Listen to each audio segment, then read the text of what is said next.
Valérie Pécresse, cette raison pour laquelle elle ne parle jamais avec Emmanuel Macron.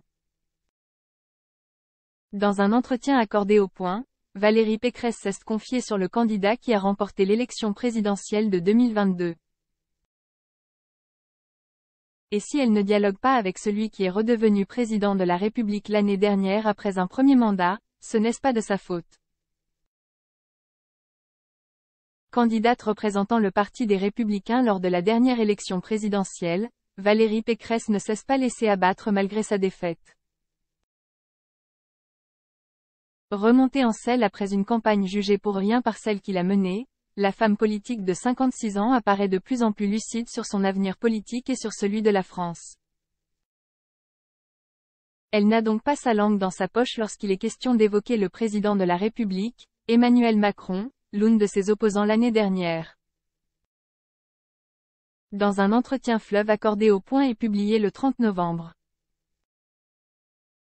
La présidente de la région Île-de-France a ainsi dévoilé qu'elle n'était pas complètement d'accord avec la politique actuelle du dirigeant de l'EAC-TAT, et qu'elle ne dialoguait pas avec lui. Critique sur la façon de celui-ci de ne pas suivre les idées ou conseils d'autres personnalités politiques. Valérie Pécresse révèle ainsi ne jamais parler avec le mari de Brigitte Macron, car il ne parle à aucun président de région qui ne l'a pas rallié. Ne faisant pas exception à cette règle, l'ancienne amie d'un autre ténor de la droite n'est donc pas en contact avec le président. Cela dénote une incapacité à dialoguer avec des élus qui pensent différemment et qui ont des choses à dire et à proposer, analyse-t-elle. Elle conclut en s'inquiétant de ce manque de discussion, qui risque de transformer le mandat d'Emmanuel Macron en un après-moi, le désordre, qu'elle ne peut pas se résoudre à laisser passer.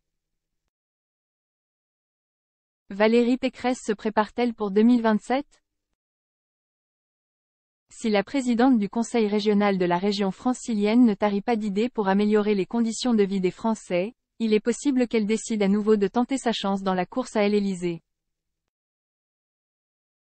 Auprès de nos confrères du Point, elle ne ferme ainsi pas la porte à une potentielle candidature en 2027, même si sa famille ne semble pas très enthousiaste. En effet, explique-t-elle, si c'était à refaire, je le referais.